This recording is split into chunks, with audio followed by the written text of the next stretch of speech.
Hello student, आप लोगों का मेरे चैनल खोम प्रसाद केमिस्ट्री क्लासेस पर स्वागत है। आज बात करने वाले हैं IUPAC नॉमेनक्लेचर के बारे में। चलिए, नंबर देखने से पहले जान ले कि ये जो कॉम्प्लेक्स कंपाउंड होता है या कोऑर्डिनेशन कंपाउंड होता है, वह कंपाउंड में क्या क्या चीजें रहता है। सबसे पहले बात कर लेते हैं, ये जो कॉम्प्लेक्स कंपाउंड होता है वह दो चीज होता है। एक कोऑर्डिनेशन स्फीयर और एक बात किया जाए आयनाइजेशन स्फीयर। जो कॉम्प्लेक्स कंपाउंड पर कोऑर्डिनेशन स्फीयर या कोऑर्डिनेशन जो क्षेत्र होता है उस पर तीन चीजें होता है।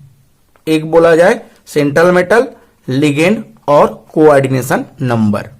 बात करें कि जो कोऑर्डिनेशन क्षेत्र होता है वह क्या है, तो देखिए, जो कॉम्प्लेक्स कंपाउंड है और जो कॉम्प्लेक्स कंपाउंड कोष्टक के अंदर होता है उसको कोऑर्डिनेशन स्फीयर या कोऑर्डिनेशन क्षेत्र कहा जाता है।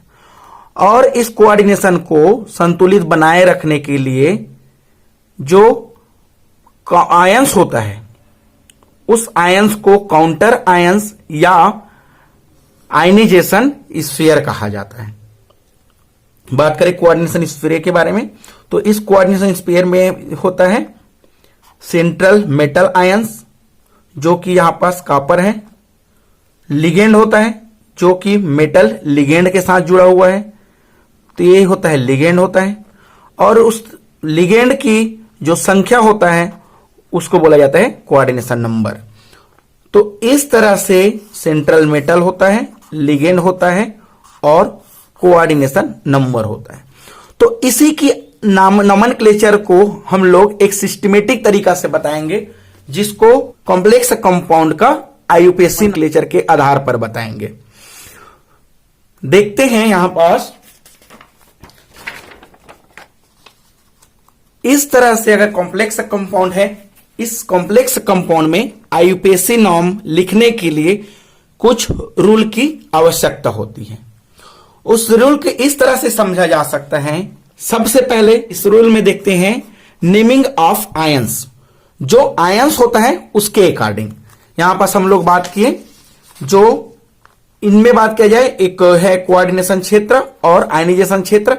यह दोनों इक्वल आयंस होता है, तो एक पॉजिटिव हो सकता है तो एक निगेटिव हो सकता है। जैसे कि यहां पास सल्फेट होता है -2 आयंस, तो इस कंडीशन पर जो कॉम्प्लेक्स कंपाउंड है वह +2 आयंस हो जाएगा।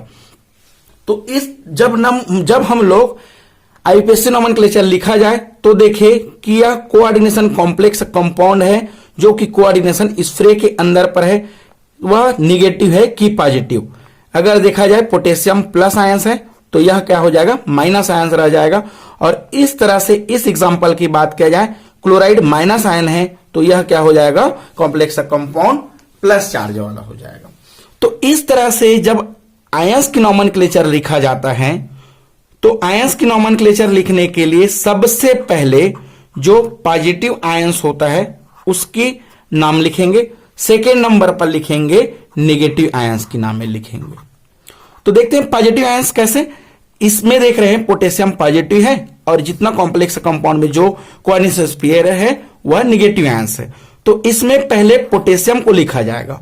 और इस एग्जांपल की बात किया जाए, इस एग्जांपल में क्लोराइड जो है माइनस है और यह जो कॉम्प्लेक्स कंपाउंड की स्फीयर है, क्षेत्र है, वह पॉजिटिव चार्ज है। तो इस कंडीशन में पहले हमको इसे लिखेंगे, जो कॉम्प्लेक्स कंपाउंड का कोऑर्डिनेशन स्फीयर है उसको लिखा जाएगा।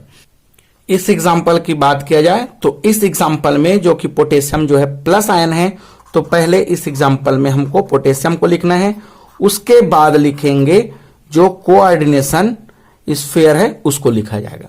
और एग्जांपल नंबर सेकंड की बात किया जाए, इस एग्जांपल में जो कि क्लोराइड माइनस आयंस है और जो कोऑर्डिनेशन स्फीयर है वह प्लस आयन है, तो इस पर सबसे पहले हमको कोऑर्डिनेशन स्फीयर को लिखा जाएगा।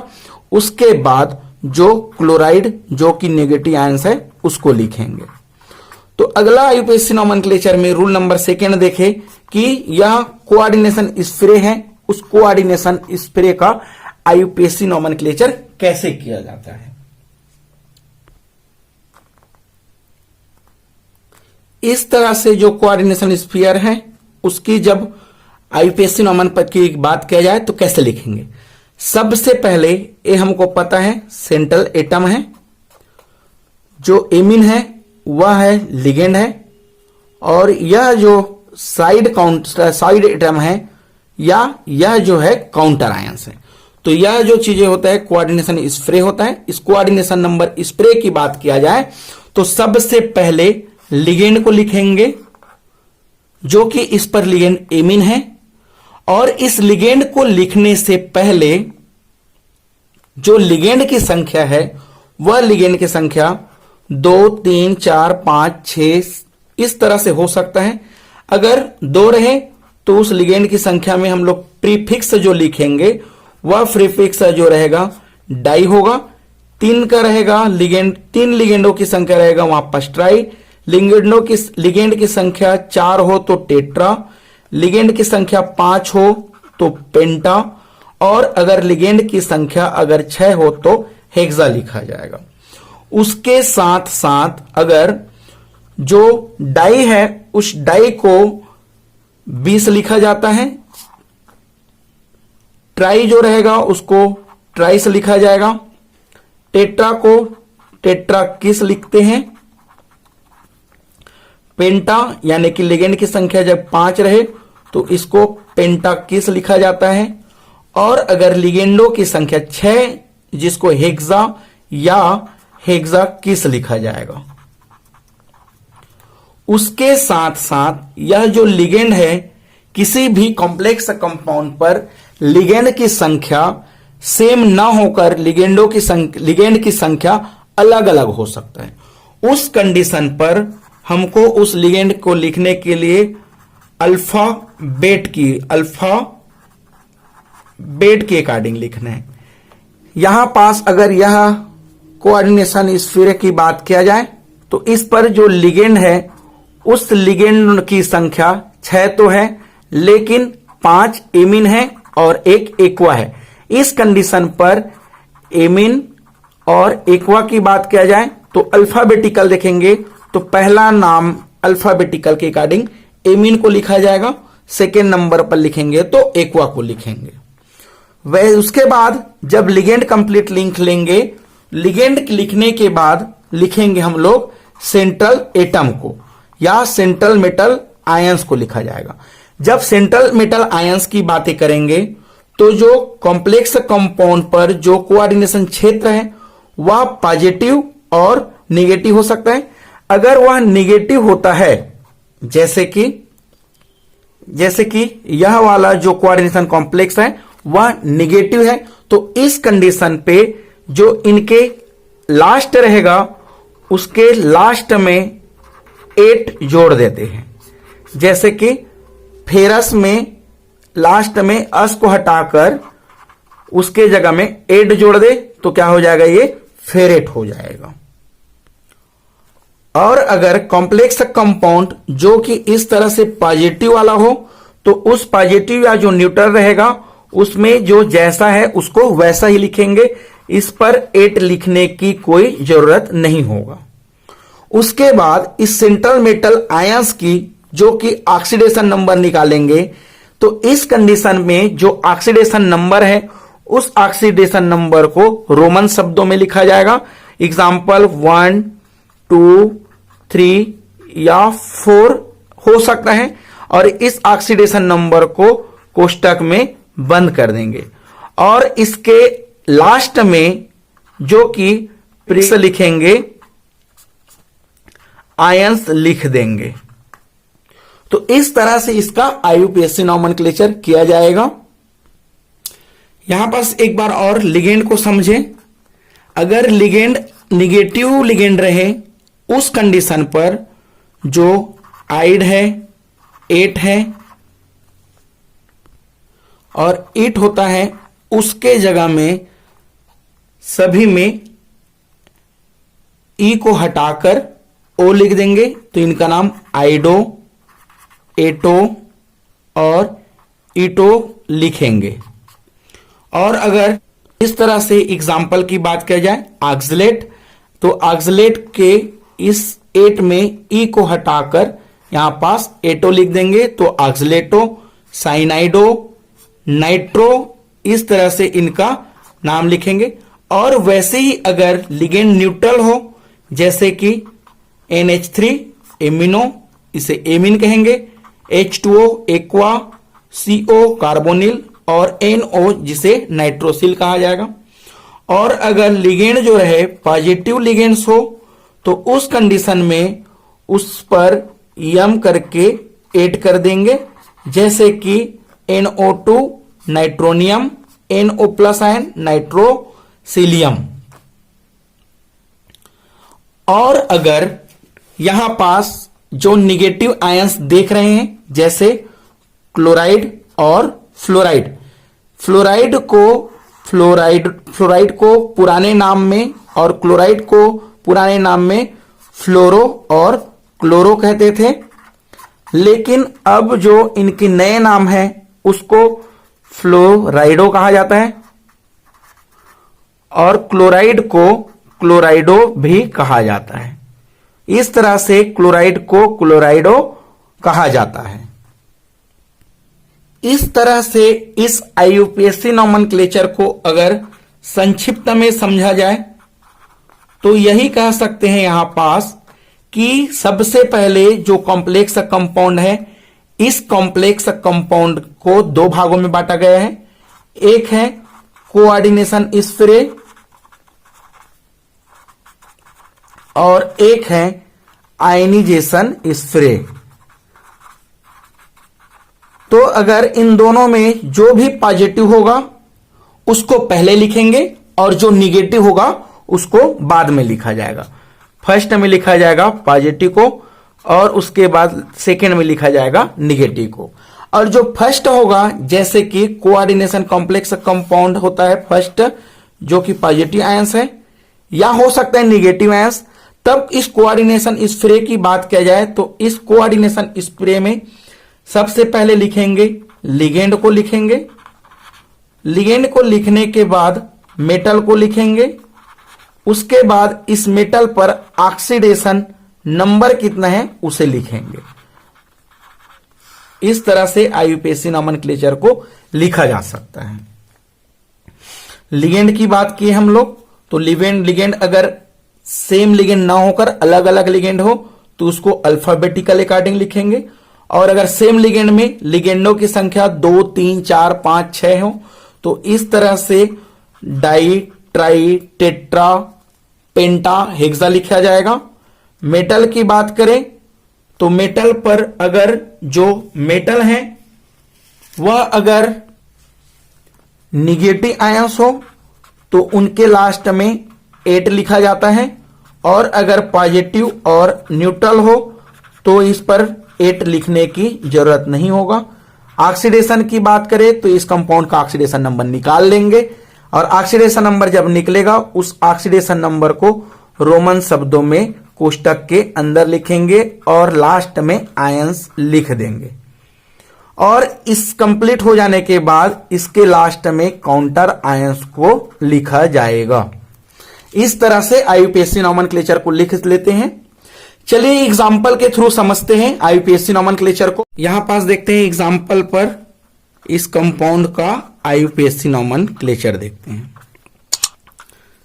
सबसे पहले यह कंपाउंड है जिस पर पोटेशियम, आयरन या फेरस और साइनो लिगेंड है। तो यहां पास देखा जाए तो यह जो कोऑर्डिनेशन स्प्रे है वह जो है पोटेशियम जो प्लस चार्ज है, इस वजह से जो कोऑर्डिनेशन स्प्रे है वह निगेटिव आयंस है या निगेटिव कोऑर्डिनेशन स्प्रे है। तो इस तरह से जो पॉजिटिव चीज है उसको पहले लिखा जाता है, तो इनका नाम लिख देंगे पोटेशियम। जब इस कोऑर्डिनेशन स्प्रे की बात करें तो कोऑर्डिनेशन स्प्रे में पहला लिगेंड लिखा जाता है और लिगेंड की जो नंबरिंग है वह 6 है, तो इसको लिखा जाएगा हेक्सा साइनो। और जो कि यहां पास आयरन है उसे फेरस कहा जाता है, और यह देखा जाए तो यह निगेटिव आयंस है, इस वजह से यहां पास फेरेट लिखा जा सकता है। और जब फेरेट लिखे तो यहां पास उसकी ऑक्सीडेशन नंबर निकाल ले। तो अगर ऑक्सीडेशन नंबर निकाला जाए तो पोटेशियम जो कि +1 × 4 प्लस आयरन का निकालना है, प्लस साइनो जो कि ऑक्सीडेशन नंबर -1 होता है मल्टी। तो इस तरह से यहां से 4 + x - 6 तो इज इक्वल टू यहां पास ऑक्सीडेशन नंबर आता है +2। तो यहां पास लिख देंगे ऑक्सीडेशन नंबर रोमन शब्दों में 2 और लास्ट में जो आयंस है उसे लिख देंगे। अगला देखा जाए यहां पास कोऑर्डिनेशन नंबर। अगला देखा जाए इस कॉम्प्लेक्स कंपाउंड में IUPAC नोमेनक्लेचर। तो इस कॉम्प्लेक्स में जो कि काउंटर आयंस है निगेटिव है, तो इस कंडीशन में जो कोऑर्डिनेशन स्फीयर है वह पॉजिटिव है, तो इसको पहला लिखा जाएगा और जो काउंटर आयंस है उसे बाद में लिखा जाएगा।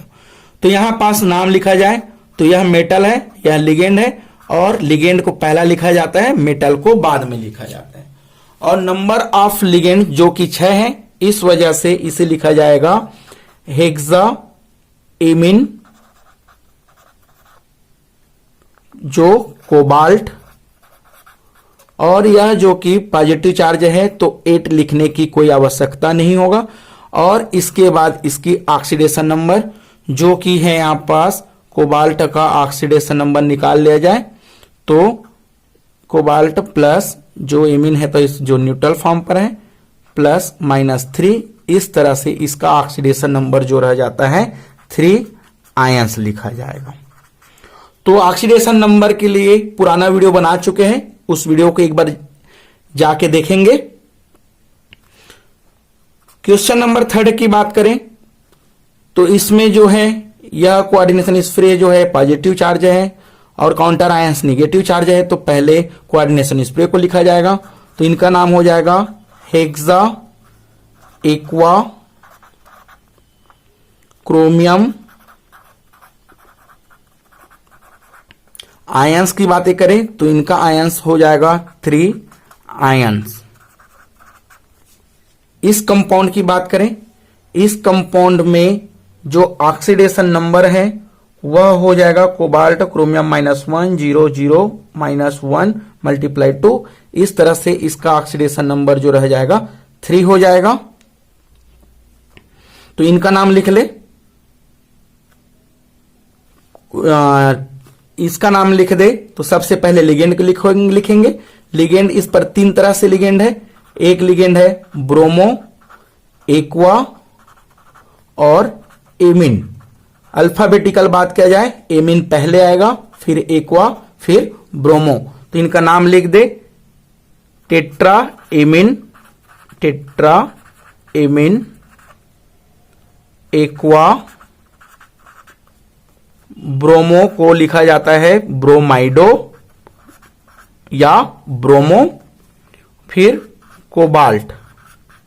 इसकी ऑक्सीडेशन नंबर जो कि 3 आयंस, और लास्ट में जिसकी काउंटर आयंस है यह है नाइट्रेट।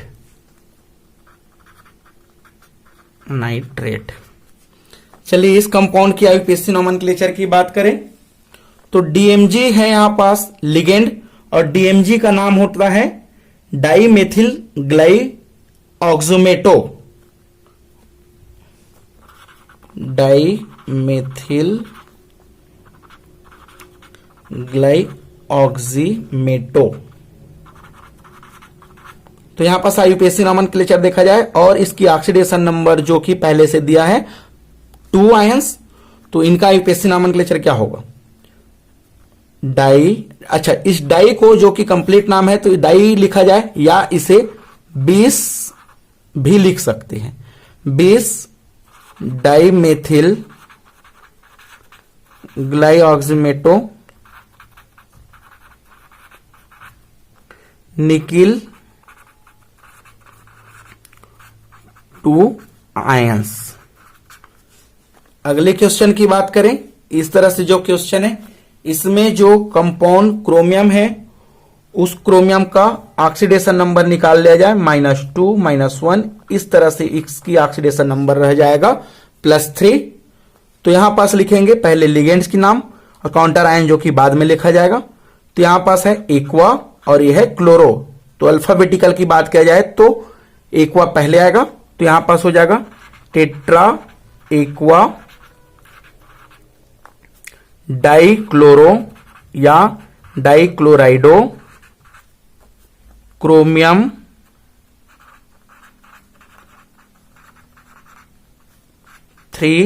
आयन। तो इस तरह से इस कॉम्प्लेक्स कंपाउंड में IUPAC नोमेनक्लेचर लिख सकते हैं। थैंक यू स्टूडेंट, चलिए मिलते हैं अगले लेक्चर के साथ।